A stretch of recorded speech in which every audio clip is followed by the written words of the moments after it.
George, we talked about illegal immigration. You feel as if you're elected as alderman, there is something that you could do.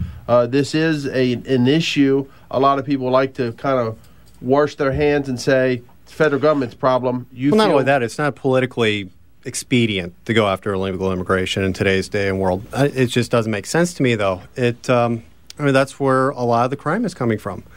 I mean, if you're here illegally, you've already broken a crime, number one. And number two, if you do additional crimes on top of that, you have no business staying here. Now, we are all immigrants. We've all had family that came over here. I mean, a portion of me was here before that, but, I'm part Indian. But, we all came here legally. And that's what the key is here. I mean, you play by the rules, and you go along, you get along, and everything's happy. Everything's fine. Now, you specifically want to go after violators of that are committing crimes and those that are overcrowding the housing. Is that the overcrowding that's a big issue for safety. 10 or 15 people living in a house that's built for 6. That's absolutely uncalled for. Okay. Absolutely uncalled for. And what they'll do is they'll go into a house like that. They'll take the basement. They'll kind of chop it up a little bit, make it into one giant room with one exit, and put 15 people in there. And they're temporary. They come through. They'll stay for a month, 6 weeks, 8 weeks, move on to the next place. And the whole thing is to try to stay in front of the police. Now, what can we do to give those police some teeth?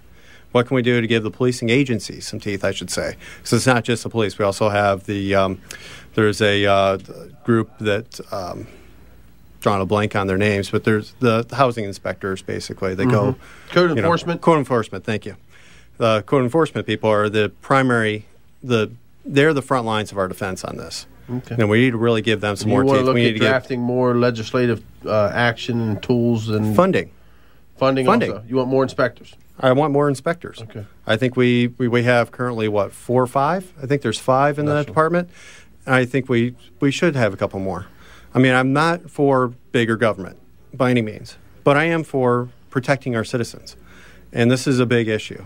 Okay. Now, you talked about maybe giving the police department more funding for more tools. Is there any specifically, or...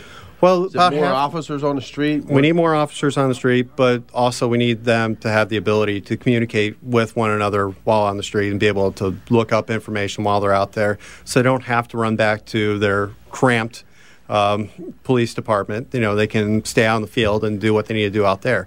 And to do that, we need money to buy the technology to do it. We need computers in the cars. We need that kind of good stuff. Do you have a website people can visit, or is there? Yes, I do. Okay. It's a work in progress, but it's BauerForAlderman.com. Just simple BAUERFOR, then alderman.com. All right. Now, if someone wanted to get in touch with you and ask you questions further, you can shoot me an email. You can call me. My email address is GWBAUERIV for the 4th @yahoo.com. So it's just George W. Bauer the 4th at Yahoo. Or you can call me at 240-997-8537. I'm available anytime. All right. And then I do know if you go to the City of Frederick website, there is a link there that says how I got everyone's email was straight off the city website. So I do know that has email addresses and phone numbers. Yep, has the email and phone numbers on the City of Frederick website. Is there anything else you'd like to say in closing for those that may be listening and considering of voting or supporting you?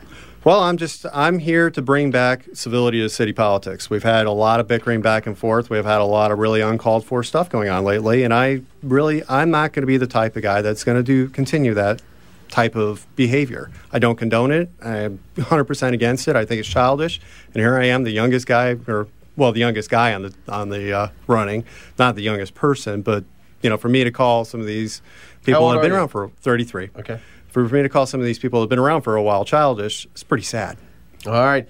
George Bauer, Republican candidate for alderman. Like I said, he kicks off our interviews. You'll be able to go back and watch this interview on WFMD.com.